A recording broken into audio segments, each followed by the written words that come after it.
What is going on, everybody? This is your boy DylanDaVillian coming back at you once again with some Total Extreme Wrestling 2020. We are playing as the WWF during the Monday Night Wars pre-Montreal Screwjob. This is Monday Night Raw. Let's just go ahead and jump right into the action. Like usual, it's Vince McMahon, Jim Ross, Jerry the King Lawler running down the card. They're saying that we have The Undertaker.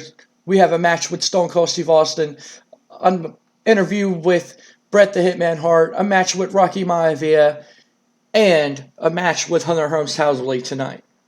The segment got an 86. That is awesome. Next segment. This match did not do as good as I thought. Rocky Maivia defeated the Goon in under 8 minutes by pinfall with... That's not supposed to be the People's Elbow. We'll change that. But he defeats him with a Samoan drop. Rocky Maivia with a 41 and the Goon with a 27. Rocky Maivia and the Goon don't click, which made it awkward bout. And Rocky Maivia was penalized due to having extremely poor form. This is definitely not what I wanted to see. But it'll be okay. We'll work around that. Match did terrible. The opening match, I didn't expect this match to get a good rating, but I didn't think it was going to do that bad. So we'll go on to the next segment, which got a 55. Rocky Maivia, once again he cuts the typical babyface cookie cutter promo. Michael Hayes interviews Rocky Maivia after the match. Rocky Maivia basically says that with this win, he's going to go on and enter himself into the Royal Rumble. And hopefully, he can become the youngest person in the World Wrestling Federation history to go on and win the match in main event WrestleMania. But before the Smoking Guns tag team match, we have Sunny, and she's hyping up the Smoking Guns, but it seems to be that she is favoring Billy Gunn a little bit. Which Bart doesn't really care too much for. And she seems to be Sunny seems to be favoring Billy Gunn a little bit more than Bart Gunn. As we all know, Bart Gunn has been eating the losses for the tag teams, which is causing pretty much arguments between Billy and Bart as they just cannot pick up a win here and pick up momentum. But hopefully everything will change tonight. And it does not. The New Blackjacks defeat the Smoking Guns, which is another loss for the Smoking Guns, when Blackjack Bradshaw pinned Bart Gunn. Billy and Bart with 50s. Barry Windham with a 61, Bradshaw with a 42, and they have they're a very poor combination, and they don't seem to click at all, which is unfortunate, but we'll work around that. The segment got a 57, not good, but not bad. After the match, Billy and Bart once again fight. Sunny gets in the way. She seems to once again be favoring Billy Gunn, and she gets in between the two, kind of trying to break them up once again. We have a promo with Hunter Hearst Helmsley, and he dedicates his match to Marlena. He pretty much calls Goldust once again a sick-minded individual. If Goldust believes that Hunter Hearst Helmsley wants anything to do with him, that Goldust is a sick freak and a woman with such class and sophistication should not be with a pervert like Goldust, but with a high-class aristocrat like Hunter Hearst Helmsley. So he dedicates his match to her. That got a 64. Segment lost heat, which is not good. And we go into the match, and Hunter Hearst Helmsley defeats Adam Bomb with an ace cutter. Hunter Hearst Helmsley got a 61, Adam Bomb with a 50. Adam Bomb debuts his gimmick. It did great. That's awesome to see. And Triple H with ground support. The match got a 63. Well, it's pretty good. Pretty good. But after the match, Goldust comes out to the ring and tries to attack Hunter Hearst Helmsley. But Hunter Hearst Helmsley, being the dastardly heel that he is, jumps out of the ring and runs off up the ramp, shaking his finger in a "not today, Goldust, not today. We are not fighting today, good sir." I got a 72. That's awesome. Segment advanced. Storyline advanced. That's all good stuff I want to see. 72. Can't complain with that. We then go into a match, an extremely short match. Vader defeats Mark Marrow in under 3 minutes. Not even going 5 minutes, but 3 minutes with a powerbomb. I went ahead and made Jim Cornette the manager of Vader before Paul Bearer was the manager of Vader, and he was in the Undertaker feud, which I didn't understand that. So I went ahead and just did what I remember as a kid, and Jim Cornette being Vader's manager. Vader with a 74, which is really awesome. Mark Marrow with a 57. Jim Cornette did good work at ringside, so did Stable. So I got a 58. Could have done better, but 58. I'm not complaining. After the match, Jim Cornette basically says that Vader is the man. It's going to be Vader time when it comes to the Royal Rumble, as Vader is going to throw out 29 other superstars and win the Royal Rumble to go on to main event WrestleMania and win the World Wrestling Federation Heavyweight Championship. Vader pretty much entering himself into the Royal Rumble with that quick win over Mark Marrow. So that I'll go ahead and makes Rocky Maivia, Stone Cold Steve Austin, Owen, and Davey Boy Smith, that we all know who are going to be in the Royal Rumble this year. Segment got a 79. Can't complain with that. Good stuff. We go on into the Undertaker match, when the Undertaker defeats the Executioner, when the Undertaker was disqualified, when Paul Bearer hit Undertaker in the head with the urn, causing a disqualification. Undertaker with an 83, Executioner with a 51. This advances the storyline. Good stuff, 77.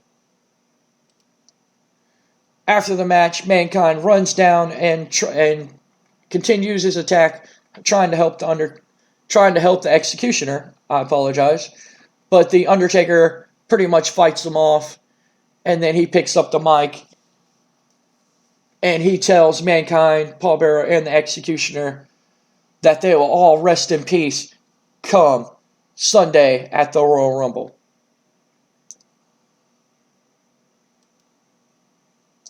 We then go to the sit-down interview, which is pre-recorded with Bret the Hitman Hart. And Jim Ross asked Bret Hart, what have you been doing since your hiatus away from the World Wrestling Federation? And when will we see you get back in-ring competition? And Jim Ross asked Bret Hart, why he took his hiatus, what's been going on with Bret Hart. Bret Hart tells Jim Ross that he's sick and tired of the way that he's being treated in the World Wrestling Federation. He's sick and tired of week in and week out, he comes, gives his best for everybody in the audience, and they just don't seem to care about Bret Hart.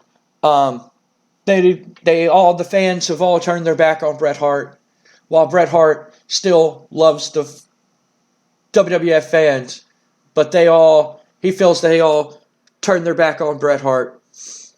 He's upset that people like Stone Cold Steve Austin and Shawn Michaels, people who somebody like Shawn Michaels who sexualizes himself like Goldust and everything like that. He remembers the time when the World Wrestling Federation used to be for children, and now he can't even let his wife and kids watch the show because it's just become garbage and filth. And that if things don't change soon, then Bret Hart might be walking out of the door. Jim Ross also asked Bret Hart about the recent comments of Steve Austin has been making. Bret Hart basically says that if Stone Cold Steve Austin wants to prove himself to be a man by taking on somebody of the caliber of Bret the Hitman Hart, then Bret Hart is all for the match. And that if Steve Austin wants to prove himself as a man by taking on a high caliber such as Bret Hart, then they can do it this Sunday come the Royal Rumble. Jim Ross says, well, Stone Cold Steve Austin has already entered the Royal Rumble, and Bret Hart basically says that he doesn't give a damn if Steve Austin's in the Royal Rumble or not, that Bret wants his match, that if Steve wants a match, Bret will be here any place, anytime, and that y'all can see him when it comes to the Royal Rumble. Bret Hart basically saying that he is going to enter himself also in the Royal Rumble, and that if Stone Cold wants a piece of him at the Royal Rumble, then Steve Austin can get a piece of Bret Hart at the Royal Rumble. Segment did at 85. Segment was a little bit too long, which is okay. I mean, it's still got an 85. Could have done better if I shortened it up. But he basically discredits Shawn Michaels and Psycho Sid and talks about Steve Austin. He did good. Commentary gave it a boost. But the segment was a little bit too long, which is okay. I mean, it's still got an 85, so it'll be all right. We go into the Steve Austin match, and he beats Savio Vega by pinfall with a Dez press. Steve Austin with an 83, which is awesome, and Savio Vega with a 54. Steve Austin pretty much carried the match and gave it a boost. Savio Vega with a 54, like I said. Steve Austin 83, 75. Not the best match. I thought it was going to do better, but 75 is still nothing to scuff your nose at. But after the match, Stone Cold grabs a mic. He's in the ring, and he cuts a promo, and he pretty much says, Bret Hart, son, you think you can come out here and cut your little promo on the little big screen up there and talk about how you want some of Stone Cold Steve Austin? You want to call me out, son? Then go right ahead, because I'll see your ass at the Rumble. Segment got an 87. Did pretty good. Really happy with this. And that will finish the show. Show got a 72. We lost Pop in 10 regions, increased in 4.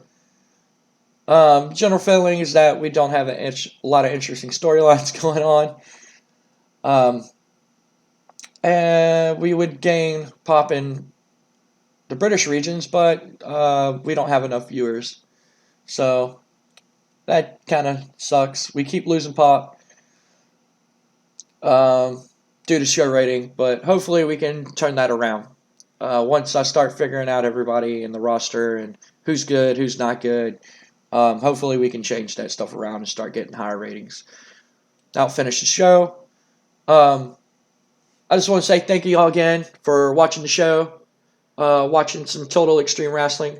Hopefully my storylines are interesting. Right now, I'm pretty much building up, as you can tell, to the Royal Rumble. As you can see right here, I have some surprises in store. Hopefully that says that they have agreed to the contract that I'm willing to give them. I'm pretty much building to the Royal Rumble, like I said. So the storylines are kind of not really all there. But hopefully we can change that around. Hopefully we can get the ball moving. Hopefully we can get everything going. I just want to say thank y'all for watching. Thank y'all for liking the video. The videos that me and Sky post, and watching the videos that me and Sky post. It really warms me from the bottom of my heart that people like watching us, watching me, watching him do videos and stuff like that. It's really awesome. Really motivates me to pick up the game and play it and record for you guys. I recorded some Tony Hawk. I have to get back into the groove of things. I haven't played Tony Hawk in months. Due to the pandemic and everything going on, I haven't really been able to sit down and play it like I want to. But I recorded some Tony Hawk. Hopefully y'all enjoy that. Enjoy me playing that. I believe I'm going to start recording some of that too. We might make a new character on that. But as for the TEW series, this has been episode 3. Episode 4 will be Shotgun Saturday Night. Hopefully y'all are enjoying everything, guys. I want to give a huge shout out for the thumbnail to my main man John. He made this awesome thumbnail for the video. This is the video thumbnail that I'm going to be using going forward. Maybe until WrestleMania.